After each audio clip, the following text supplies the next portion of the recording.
everyone, this is Daharsh with Advanta IRA. I'm here today to bring you the self-directed IRA basics, how to take control of your retirement account. This is going to be a basics 101 webinar on self-directed retirement account investing. So we're just kind of looking at a broad overview of what the industry is, what investment opportunities you have, how to get these accounts started, what rules and regulations to look at. So without further ado, I'll go ahead and get started. Here's all of my contact information. I, again, am Daharsh. I've been with Advanta IRA since 2016. I've served a number of different roles with the company. I used to be on the client account management team, so I've actually assisted clients in processing transactions over the course of about 5 years. And now I've spent about 5 years roughly on the business development side, where I actually do educational content, networking, teach people about how to use these accounts and how to get them set up. So I've got a broad array of expertise in the industry. I also have what's called a CISP designation. That stands for Certified IRA Services Professional. I obtained that in 2018 and have had to do continuing education each year to keep that up to date and in good order. So again, all my contact information's here if you want to reach out to me directly. I will let you know that the audience is going to be muted for today's presentation, but I do want to encourage your participation. So if you have any questions as I'm presenting, please use the questions box on your GoToWebinar panel. I will address those as I go, as long as they relate to what I'm talking about in the moment. And if not, if it's something kind of off the wall or off the train of thought that I'm on in the middle of the presentation, I do have a slide at the end where I'll be going over all of the other miscellaneous questions that might come through. So an overview of my agenda today, I'm going to start with background and basics of Advanta IRA and the self-directed account types that we offer, ways you can get these accounts funded and started and set up, rules and regulations for the investments you're allowed to make as alternative assets held through your retirement account. And then I've got a few case studies to give some real life examples. They're going to be rounded numbers for simplicity's sake, but they're still real life examples of different types of transactions you could take with a self-directed account. And then again, as I just referenced, I'll wrap up with some key points and takeaways that I want you all to understand, and a final Q&A session at the end as well. So Advanta IRA is a self-directed retirement administrator. We've been in business for over 20 years. We've got just over $3.5 billion in assets under administration held by our clients. All of our clients' funds that are not actively invested are insured with FDIC institutions, so the money is safe while you don't have it actively in a deal. And all of our clients have a dedicated client account manager, that role I mentioned I used to serve, that's your go-to one-to-one point of contact. So we really try to offer you a white glove customer service experience. You don't have to call a huge call center and explain who you are and what you're trying to do every time you want to change or make any activity with your self-directed account. So a brief disclaimer, I'm here to provide you educational content. Advanta IRA as a company, as a self-directed administrator, is not allowed to convey any tax advice, legal advice, or financial advice. So all of my educational content here is strictly for educational purposes. If you have any specific questions, please feel free to ask me them, but I may have to defer to you speaking with your own CPA, attorney, advisor, etc., depending on the nature of the specific question. So what is a self-directed IRA?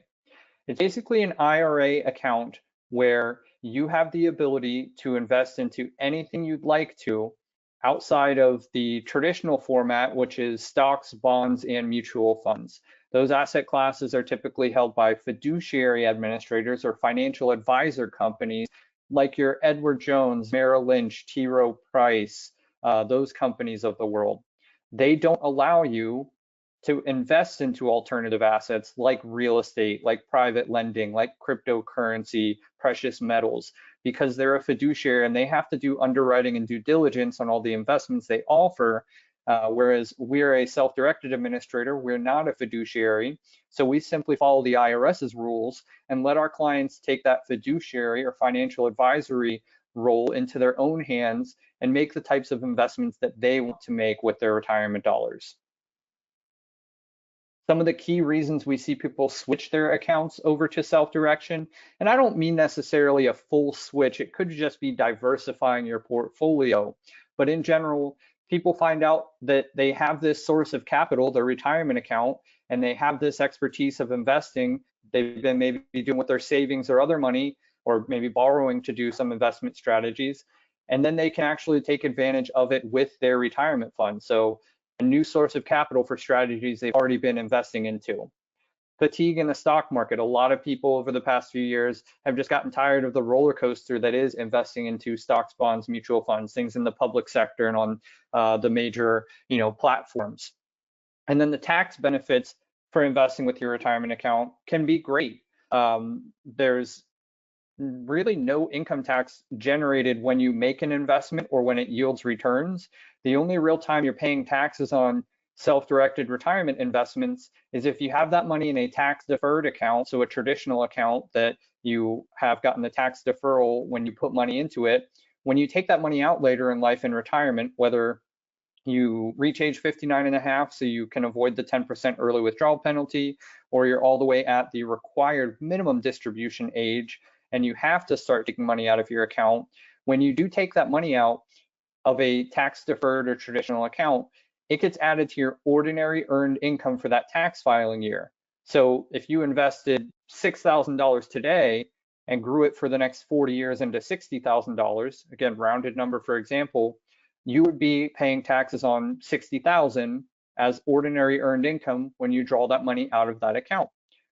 Likewise, if you made that same investment of $6,000 and grew it into $60,000 through a Roth or a post-tax account, you've already paid the taxes on the $6,000 that you put into that Roth account, so you do not have to pay taxes on any of the earnings or growth and when you distribute that money later on in life. So just a key thing to be aware of.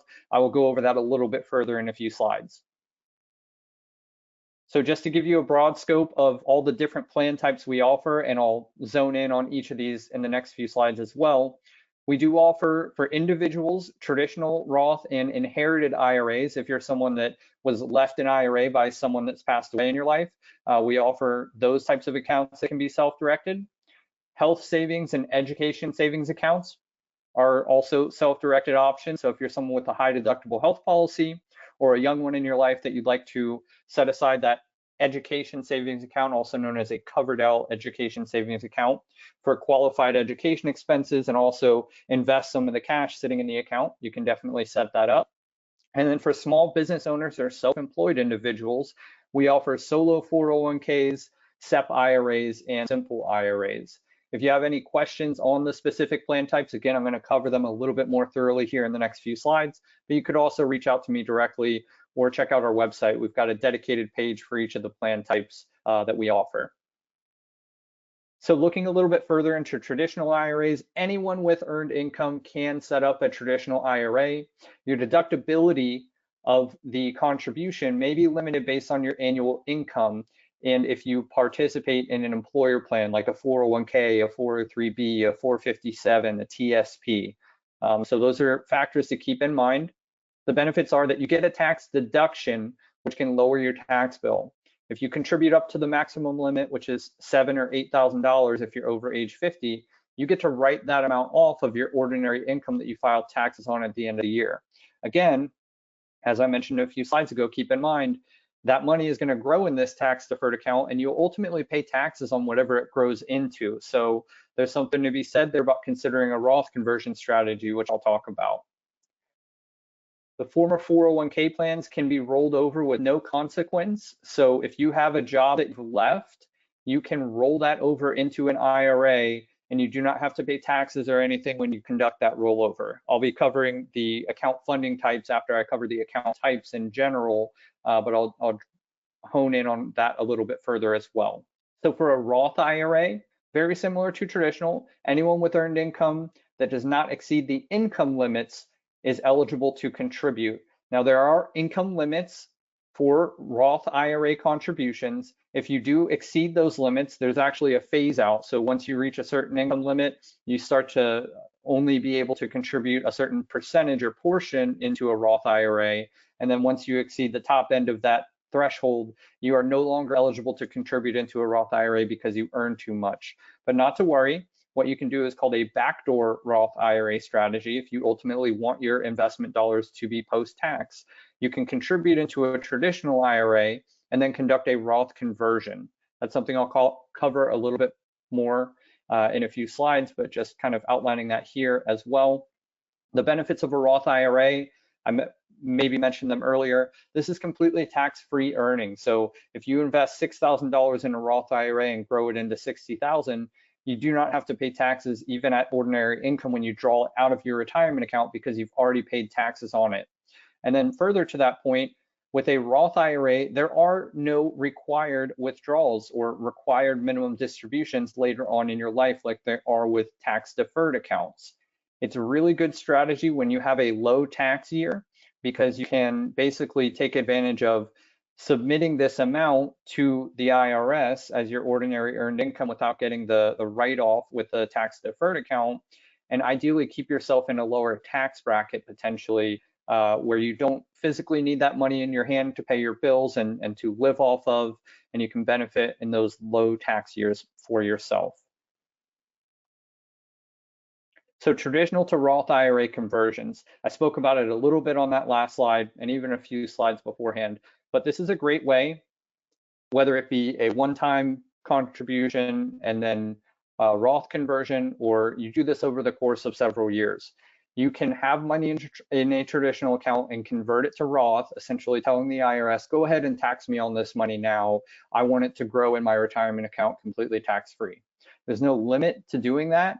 You can do it 12 times a year, once each month. You can do it one big lump sum at the end of the year. However you need to situate this. This is more so something to speak with your CPA or tax preparer about.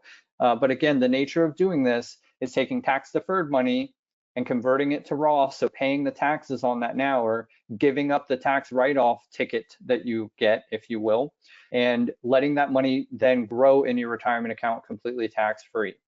Why would you convert? Again, if you're in a lower situation for your tax year filing, if you expect higher taxes in the future, or you want the benefits of the Roth IRA to begin this year. And when I say the benefits of the Roth IRA, again, there's no required minimum distribution or required withdrawals from a Roth IRA, but there are certain rules that don't apply to the traditional account where you typically have to have your first Roth IRA in your life established and sit for a quote seasoning period for about 5 years before you're allowed to start drawing money out of that account. So if you want to start that 5-year vesting or 5-year seasoning period sooner rather than later, maybe just start a Roth IRA with a few $1,000s or something like that so that you can get that process started so that when you're ready in the future, you can take that money out without any early withdrawal penalties.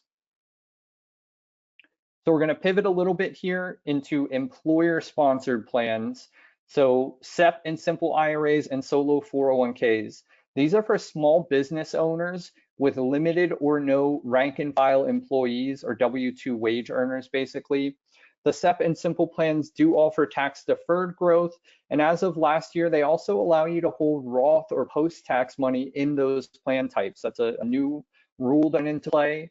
And we are now able to administer Roth component SEP and simple IRAs. Solo 401ks also offer Roth component funds in them as well.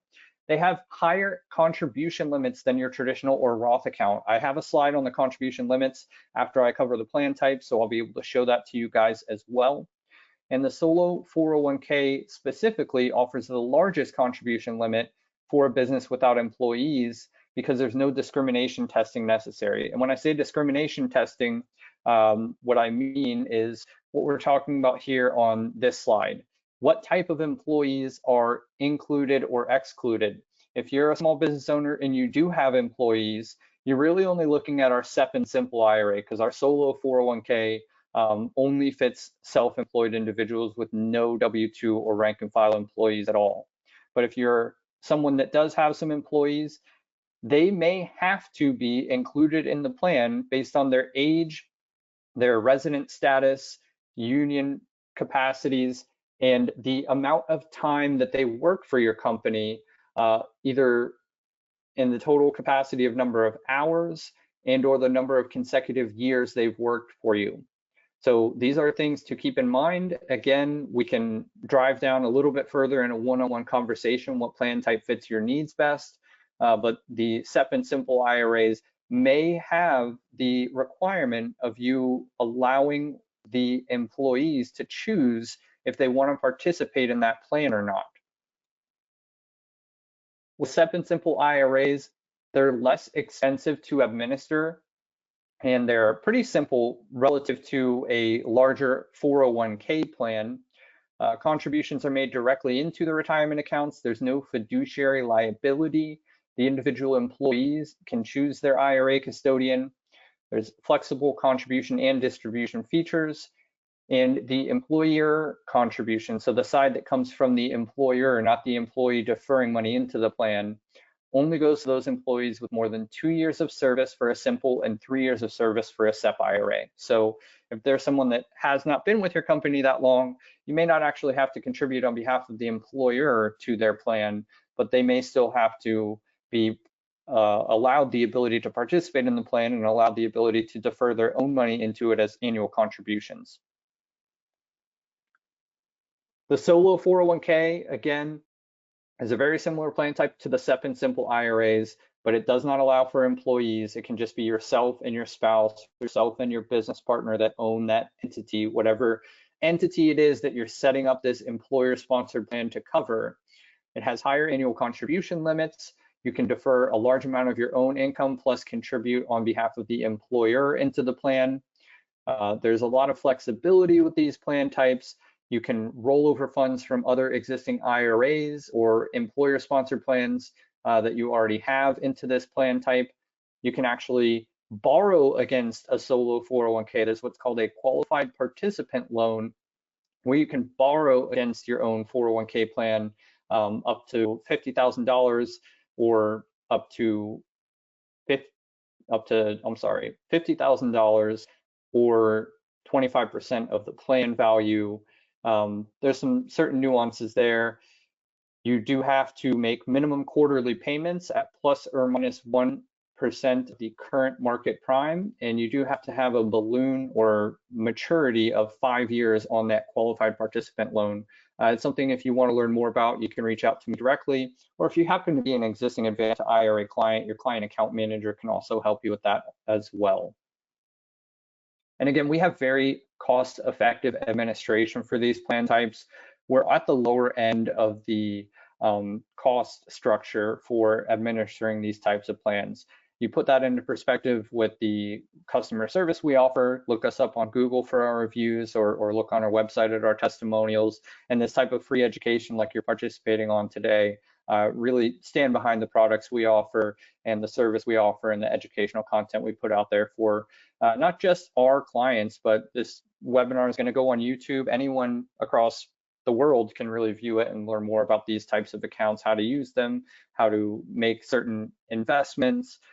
It's really a great option for those of you that, again, want to get out of the stock market, are already doing some sort of unique investment that you want to tap into more money for, or want to create some of these tax benefits by making these investments with your retirement funds.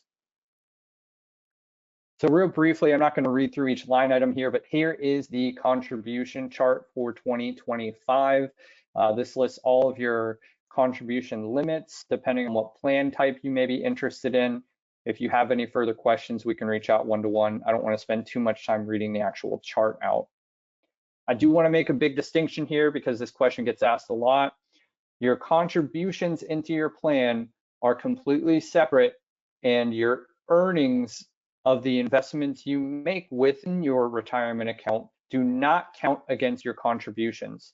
So you have the contribution limit based on that chart I just showed you, but that is completely separate from what your retirement investments generate in earnings after you've funded an investment transaction. Those earnings do not count against your contribution limit. So if you're looking at a traditional IRA and you make a $7,000 contribution and then turn and invest that $7,000, it can generate whatever possibility of returns it may generate. And that does not say you've over contributed or done anything like that. That's just passive income being generated by the investment you've chosen to make.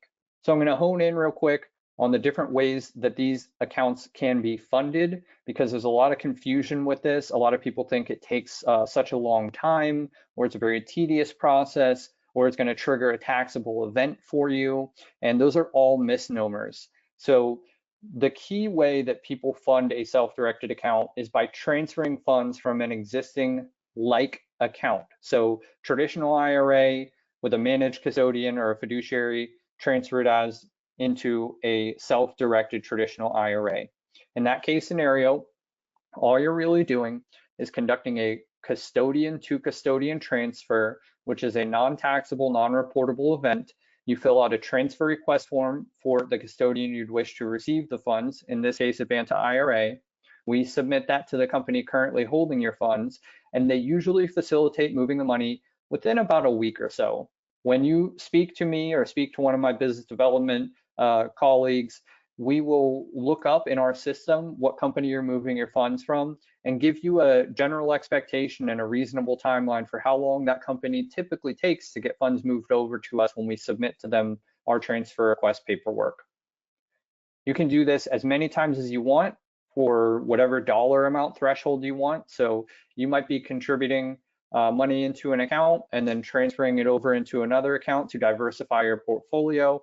That's perfectly fine. You can do these transfers as frequently as you really want to. And again, there's no tax reporting and no taxable event taking place when you transfer between like accounts. So traditional to traditional, Roth to Roth, HSA to HSA, for example. Now, the other primary way that people fund these accounts is with a direct rollover. And the difference between a transfer and a rollover is that they're not like accounts. So you may have a 401k or a 403b or a thrift savings plan with an employer that you have left. So you stopped working at that job, but you still have that retirement plan through that job. You can then do what's called a direct rollover, meaning you initiate a distribution out of that plan and you make that distribution payable directly to your new account. With this direct rollover process, you can do it as frequently as you'd like. There's no limitation on the specific dollar amount. Your previous employer plan may say, oh, if you want to take a portion out, you have to take everything. But that does not mean you have to move everything into the self-direct account if you don't want to invest all of it into alternative assets. You could take a portion and put it with the fiduciary. You could move the whole thing over to us. Just because they're telling you have to move it all out on their end does not mean you have to push it all in on our end. With a direct rollover, this is reported to the IRS, but it does not trigger a taxable event for you. As long as you're staying in the same tax status, so tax deferred or post-tax or Roth, there's no taxable event taking place. The reporting is handled on Form 1099-R from the distributing side, so the company you're moving the money out of, and then on the receiving party side, the amount that you push into the new account is reported on Form 5498, and as long as the dollar amounts match up on your 1099 and your 5498, or potentially multiple 5498s if you do push a portion of it to a self-direct account and a portion of it to another administrator, as long as the amounts match up and you did not effectively take any of this into your personal pocket, you will not have a tax consequence for making this type of fund movement. This does typically take a little bit longer than a custodian to custodian transfer, because with distribution requests, the previous administrator is usually only willing to send the funds via check. And in many cases, they will only mail the check to your home address, to which point upon receipt, you have to forward to our office for deposit. So you're looking at a little bit longer lead time, just for the simple factor that they 99% of times will not send funds via wire or ACH. Again, this is something that your business development specialist, whether it be myself or one of my colleagues, will explain to you thoroughly through your onboarding process and help you work through that, maybe even contact your current plan administrator to see if they are willing to do an ACH or a wire. But again, in my experience over 9+ years with the company, I've only seen a handful of distributions that were handled via wire or ACH. Now, a third funding method is called an indirect rollover. And the reason it's indirect as opposed to direct is because in this scenario, you're reaching out to that previous plan administrator, you're initiating a distribution for rollover, but the key difference here is you're not making this payable directly to your new account. You're making it payable to yourself and depositing it into your own checking or savings account first. You're allowed to do this once every rolling calendar year. So if you did it today on May 22nd of 2025, you'd be allowed to do this again on May 22nd of 2026. You have 60 days from constructive receipt, meaning the day that check hits your mailbox, or if a wire or an ACH hits your bank account, 60 days from that day to push this money into a qualifying retirement plan so that it gets reported on that Form 5498 and you can avoid having any tax consequence. This is often referred to as a 60-day loan or a 60-day bridge gap because you are able to use that money within those 60 days for whatever you may need to personally, but then you really want to get that money into a qualifying plan to take advantage of the tax status and allow it to continue to be retirement account money for you to invest. Actually, one thing before I move on to the actual rules and regulations, I specifically covered rollovers from previous employer-sponsored plans, and that is because that's primarily what we see. In certain circumstances, though, you may be able to do a rollover out of your current employer-sponsored plan. It's a very nuanced case-by-case scenario situation. You would have to reach out to your plan administrator or your employer because the detail here is that you need to verify if the plan agreement between your employer and the retirement company they're working with allows for what's called an in-service rollover. That is the specific term that you need to ask if you have a current employer-sponsored plan and you want to take some money out of it to move over to a self-directed plan and make alternative investments. Again, in-service rollover has to be designated in the plan agreement between your current employer and your employer-sponsored retirement plan. That's very case by case. Every single company and plan agreement is going to be different. We typically can help you make that phone call and ask that question. There's no black and white rule with that, but it is options available for you if you have a current employer. If you have a previous employer, there is no rule or regulation. You're allowed to move that money however and whenever you want to because you've already terminated employment there.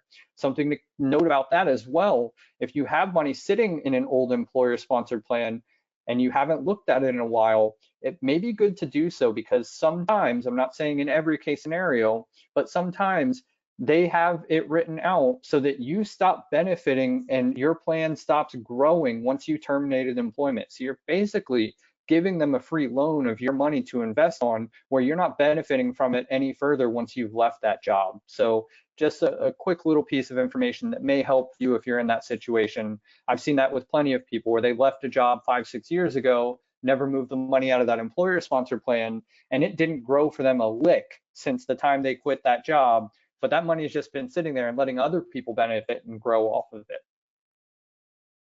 Oh, I bumped myself a slide ahead. So pivoting here to the rules and regulations for self-directed accounts, it's very simple. A lot of people think there's tons of red tape around what you can and cannot invest into, and there's a lot of things that you're not allowed to do just outright. It's actually really simple. The only limitations on investments per the IRS are that you cannot invest into assets that they consider subjective in value, like life insurance, collectibles, which are like antiques, artwork, fine wine, different things that are subjective. Again, I always use this example.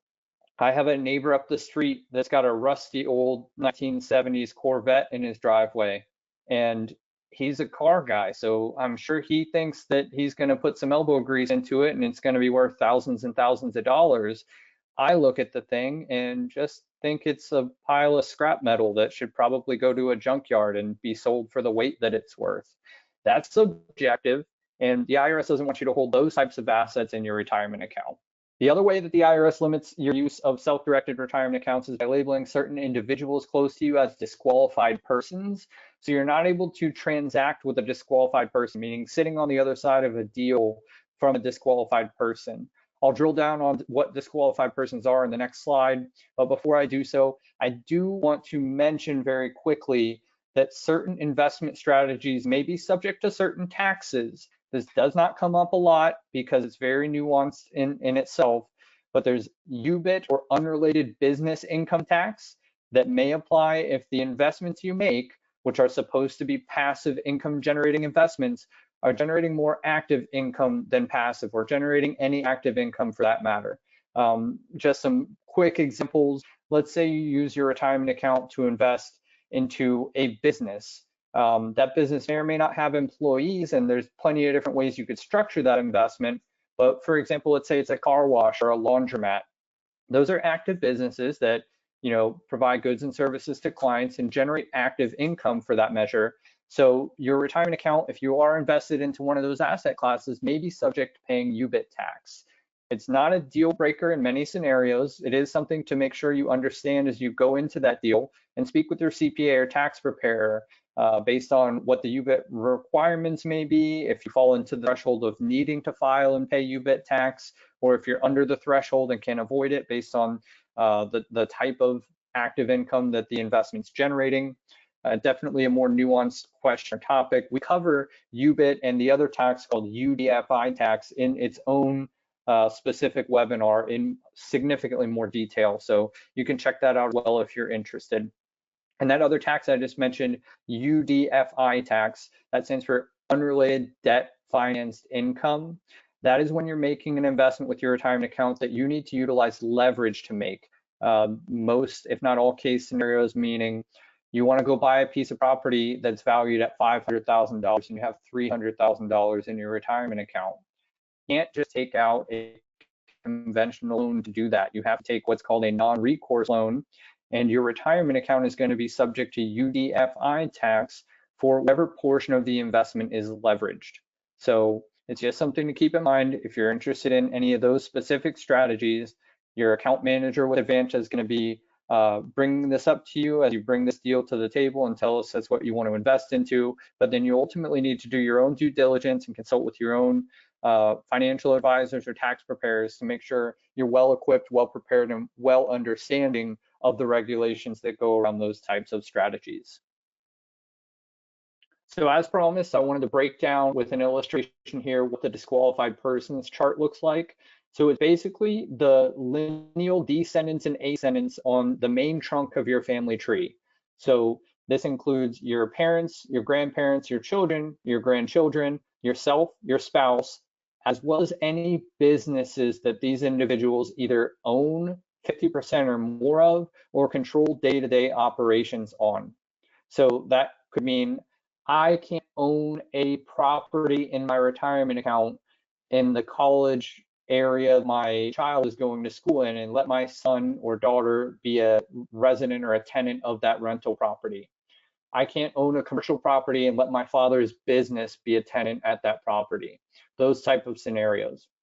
You're allowed to partner with disqualified persons. So you and disqualified person can both use your retirement accounts, or my retirement accounts, my dad's savings can go out and be on the same side of a deal and go invest together in something. But we can't be on the opposite side of a deal or on the opposite side of a closing transaction. That is where the disqualified persons rules come into play. And interestingly enough, as noted here, siblings are not disqualified. Aunts, uncles, cousins, other distant relatives are not disqualified. It's just the main trunk of your family tree and or businesses that those individuals own or control day-to-day operations of. So I'm going to break down a little bit more into the specific asset classes that you may be considering. So we do have a lot of investors, I'd say close to half of our client base invested in some capacity of real estate assets.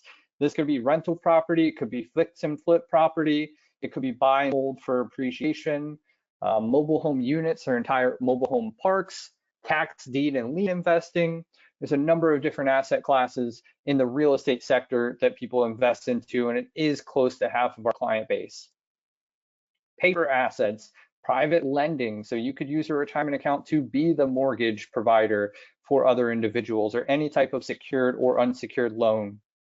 Options contracts, if you're just getting started out, where you can get a property under contract and then sell that contract to another buyer that wants to buy that property at the price you've got it under contract for and generate some income there. Even if you've only got 3, 5, 7 grand in your retirement account, You put in an escrow deposit for $2,000, you sell that contract to somebody for $5,000, you just generated $3,000 in your retirement account. And there's a number of different paper assets that you could take advantage of. And other more unique or nuanced self-directed assets, you can invest into LLCs. There's a common strategy called checkbook control that we do separate educational webinars on, or any other type of LLC. Farm animals, movie projects. We've seen people invest into the breeding rights for thoroughbred horses and like PBR, professional bull riding, like bulls, things like that. Oil and gas, cryptocurrency, a lot of unique assets that you could really tap into. If you have expertise in those fields and you know how to invest money and make returns in them, these are things that you could take advantage of your retirement account to invest further with. I already gave you a few case studies essentially on transactions with disqualified persons. So again, this is on the slide deck. Probably a good time to tell everyone as well. If you'd like a copy of today's slide deck, you can email me directly and I'll be very happy to send you a PDF of this. The recording will also go up on our YouTube page and will be emailed to everyone that registered for this webinar within about a day or so. So with everything I've just told you about, basically taking the control of your retirement dollars into your own hands with no fiduciary or financial advisor overseeing or advising you on how and where to invest. It's important to invest with people you know. Make sure you're building your local network. If you're going to invest in your community or on a national scale, you have people that you know, like, and trust that you invest with, because ultimately the decision is in your hands. And if the deal doesn't go the way you plan, you don't have an advisor to blame. Advanta IRA is here to facilitate these transactions. But again, we do not do any due diligence or underwriting. We just make sure what you're looking to do falls within IRS compliance and help you execute it within the IRS's rules and regulations, and then keep that in good standing with the IRS for as long as you hold that asset in your account. So I'm going to break down real estate investing a little bit further because, again, this is a primary asset class that people are interested in. So whether it's a rental, a flip, buying raw land, or any other type of physical real estate investment strategy, basically the property is purchased in the name of your retirement account, not you personally. So your name's not going to be the deed on title. It's going to be the name of your retirement account and the tax ID number assigned to your retirement account, not your personal social security number. All of the funds for the purchase need to come out of the retirement account unless you're choosing to partner with another individual or another retirement account.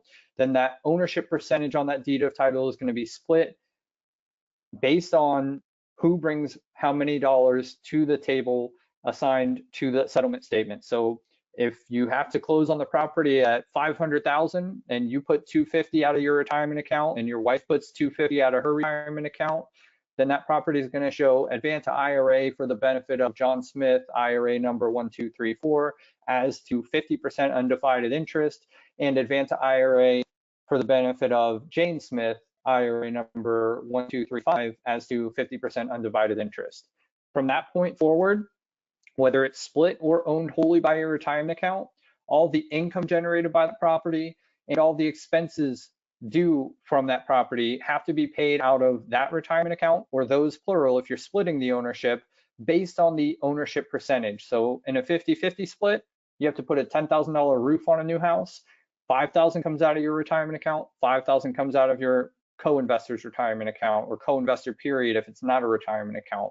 If it's owned outright by your retirement account, you have to pay that expense fully out of your retirement balance. So make sure you're not buying a $300,000 house if you have exactly $300,000 in your retirement account, because if you don't have the money to cover these expenses, you're limited to new contributions, new rollovers, and new transfers into the account. You can't really borrow against yourself or cover the costs on behalf of your retirement account and reimburse yourself later. That is not allowed per the IRS. So it's part of your underwriting and due diligence to make sure you have enough money available to cover any possible expenses that come up before this property starts generating income. And then furthermore, on the expenses side, it's very easy to pay expenses through a self-directed account. We have a client customer online portal that you can log into 24/7 and submit a bill payment request. We typically cut those on the same or the next business day that we receive them, depending on the time of day that you get that submitted. And we also allow you to have a payment authorization on file for us for your regular routine expenses like your utilities and things like that. So the electric bill, the water bill, the cable, if you're happen to paying for that for a rental property. If we have an authorization from you on file already and you have the money in your account to cover the expense, as soon as the vendor provides the invoice to us, we go ahead and process that payment without you having to be tapped in every single time. You can also decide to employ a property manager. Now they're going to charge you, whatever their percentage or rate is, but it's going to make things a little bit smoother in some cases. They'll be the ones handling the calls in the middle of the night when the plumbing has an issue or anything like that, rather than those calls going directly to you. So that's completely your discretion. You can really hone in on that further with additional content on real estate investing or reaching out to me directly and talking through some of that stuff. So repairs and maintenance, again, I just referenced maybe a plumbing goes bad in the middle of the night or something like that. If you don't have a property manager, you're basically going to be the one getting that phone call, but you are not allowed to conduct any sweat equity at the property owned by your retirement account. So you'll have to contact a handyman. It does not have to be a licensed insured plumber, electrician, etc. But it can't be yourself and it can't be one of your disqualified persons that conduct any sweat equity at the retirement owned property.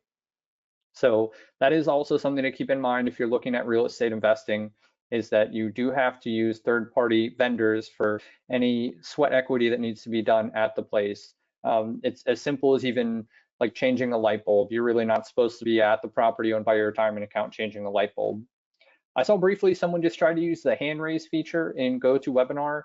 I'm not able to see or unmute the audience, so please use the questions box if you have a question, and I'll be happy to address that. If it relates to what I'm talking about, I'll address it right now. If it's a little bit off the subject or topic at hand, I have a slide at the end where I'll be covering all of the miscellaneous questions that come in throughout the presentation. Thank you. Renting the property owned in a retirement account is completely up to you. You can use services like HUD and Section 8. You can go out and list the property on your local marketplace, take out a newspaper ad or something like that if you wanted to. You can use a property manager that does the type of tenant sourcing for you.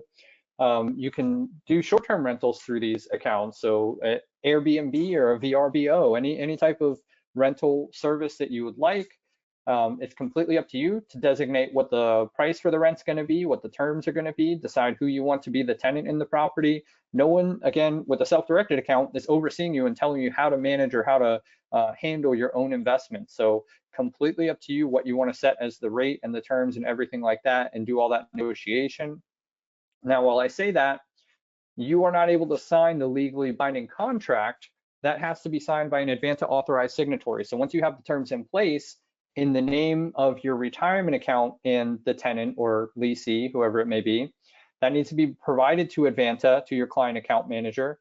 You have to mark it as read and approved, so you authorize us to execute it, and then an Advanta authorized signatory is actually going to be who's signing that contract on behalf of your retirement account and making it legally binding. So I've got a quick case study here. In this scenario, I've got John who wants to use some 401k funds from a previous employer to purchase a rental property. So John opens a self-direct account. He finds a property for $200,000. He makes an offer to purchase the property and submits all the purchase paperwork to Advanta IRA. Obviously, in theory here, he's also conducting a rollover, a direct rollover from his previous employer plan, which is a non-taxable event. It is reported, but as long as the amount he took out is the amount he pushes in, there's no taxable event taking place. Advanta IRA is going to get the account opened, work on getting the funds in the account and deposited, and also start working with closing agents as soon as possible to facilitate and coordinate the proper titling on the investment documents for the real estate closing.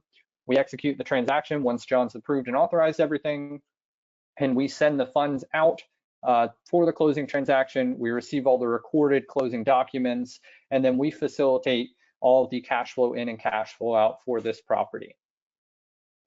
A few other ways you could invest into real estate are through syndications or limited partnership investments, private lending. Like I mentioned earlier, you can actually be the lender on a property, and joint ventures where maybe you have cash in your retirement account and someone has a piece of property that they want to develop.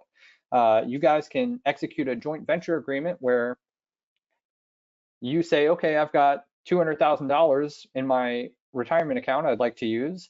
That person says, hey, I've got this plot of land and I've got construction expertise.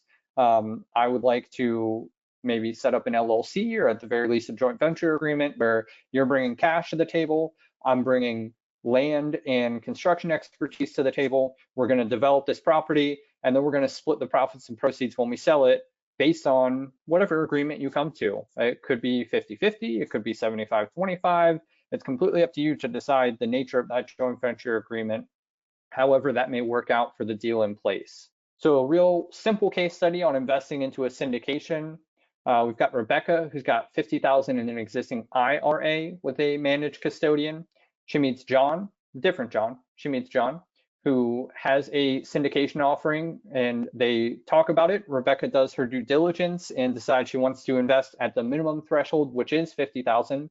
That's a standard minimum threshold for a real estate syndication. You may find some out there for 25 or so, but in most cases, 50,000 is a really good expectation for the minimum threshold. Sometimes they have investor questionnaires and you have to be an accredited investor. Sometimes they do not.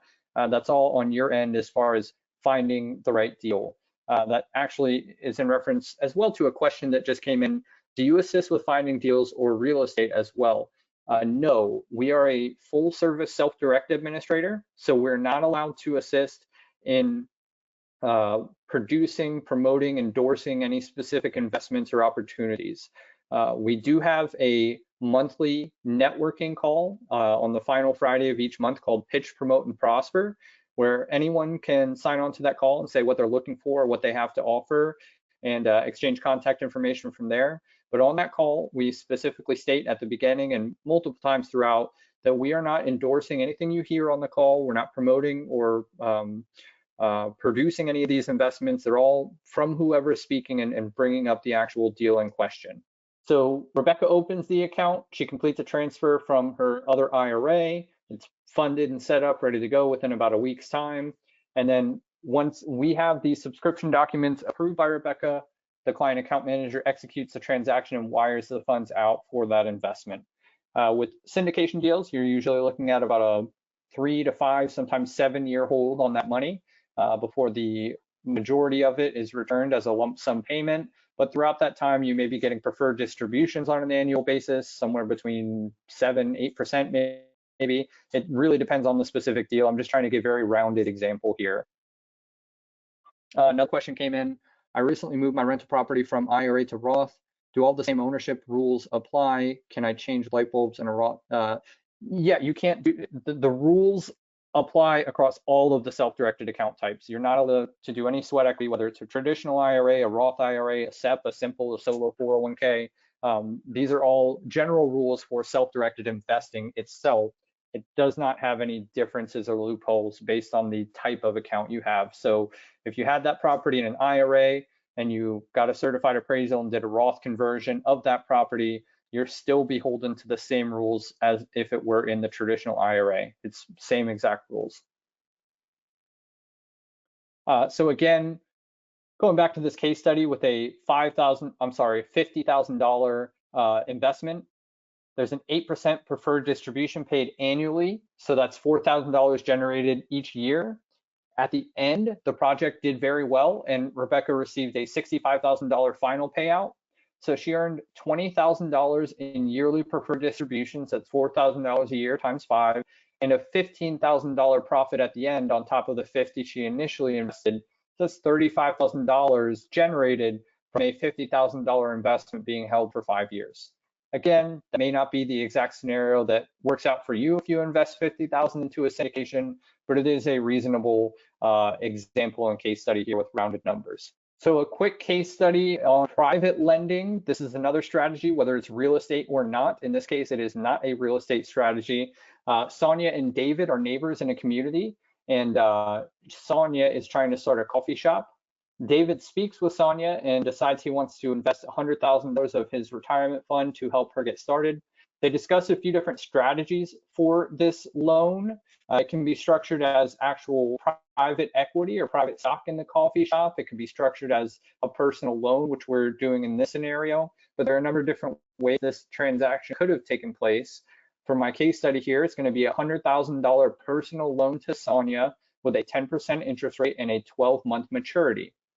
So no payments throughout the 12 months, but at the end of 12 months, David's IRA receives back the $100,000 principal he invested plus $10,000 of earnings that were generated in the 10% interest rate over the 12-month period. Now, if you're someone that's looking to just get started with a retirement account, and as I went over with the contribution limits earlier, maybe you're just starting with an IRA or a Roth IRA, so you're limited to $7,000 or $8,000 if you're over age 50 for your new contribution. You can't necessarily do a $100,000 loan or go out and buy a rental property or any type of real estate for that matter, or syndications. Some strategies for people that are short on funds in their retirement accounts, it says mortgage notes here. That really refers more to the grand scheme of private lending in itself. If you've got a non-disqualified person that could borrow money, like Sonia's scenario, you can go ahead and lend to them, whether it's $3,000, $5,000, whatever it may be.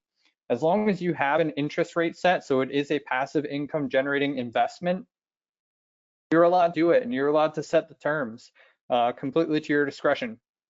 It does not have to be within the current market rates. It could be anything that is plus 1% effectively that you are able to generate passive income on. You can partner with other investors. So I've seen it before where a property was purchased 96 by a husband's retirement account and 4% by a wife's retirement account because she just didn't have as much money in an IRA as the husband did. Leveraging, so non-recourse lending, like I referenced earlier, where you're actually borrowing, taking out a loan in the name of your retirement account. The caveat to that is it has to be non-recourse terms, which are a little bit more difficult to find a lender willing to execute. Tax deed and lien investing is a great strategy for people getting started. There are real life scenarios where you could hit a great home run and turn a couple $1,000s into an actual physical piece of real estate through a tax deed or lien investment. And then real estate options or real estate option contracts, like I referenced earlier, similar to the concept of wholesaling on real estate. Those are some things you can do if you're just starting out with a few $1,000s and don't necessarily have, tens or hundreds of thousands of dollars in a retirement account to get some of these strategies off the ground. So the key takeaway points I want everyone to be sure that you took in today is that any IRA and many employer-sponsored plans do qualify for switching over to self-directed strategies and investments. You choose the investments and conduct all of the due diligence. Your self-directed administrator, Advanta IRA in this case, is not here to tell you what's a good investment, what's a bad investment, or point you in the direction of any investments for that measure.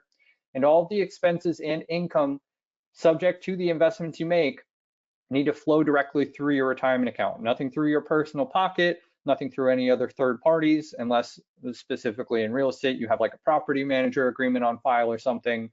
This is all cash flow in and cash flow out based on the investments you make with your retirement account. It's very easy to set up a self-direct account. Our application typically takes people about 10 to 15 minutes. We get the account open the same or the next business day.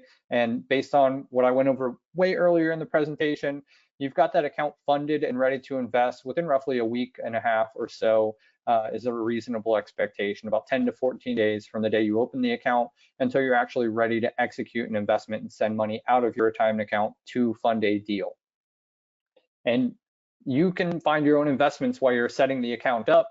If you have the investment already lined up and have a set deadline for it, make sure you're aware it could take a week to a week and a half to get the account ready to invest.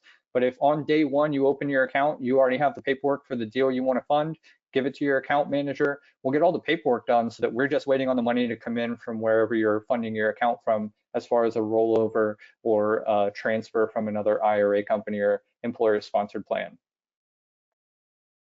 Really appreciate you all taking part in today's educational webinar. I would be remiss if I didn't let you know that we do these once a week on Tuesdays and once a week on Thursdays, 12 noon to 1 p.m. Eastern time. You can check out the events page on Advanta IRA's website to see what upcoming webinars we have. We also have a podcast called the Alternative Investing Advantage Podcast, hosted by my colleague Alex Burney. You can find that anywhere that you otherwise check out your other podcasts that you are interested in. And we have a blog on our website as well that you can check out any more what I call the nerdy industry stuff relative to the self-directed retirement industry. There's a lot of great content on the blog. I know a few years ago in an election cycle, they were looking to take away in some legislation the checkbook control strategy, the single member LLC strategy that's very popular.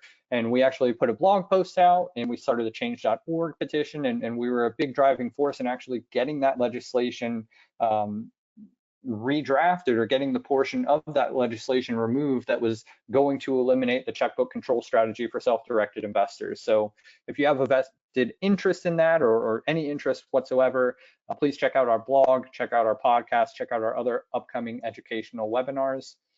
Got about 3 minutes left roughly before the top of the hour, so I will switch over to my contact information one more time. And if anyone has any final questions you'd like to ask, I'd be happy to field those for the next 2 to 3 minutes. Otherwise, I hope you all have a wonderful rest of your day and check us out for any other educational content we can help you with.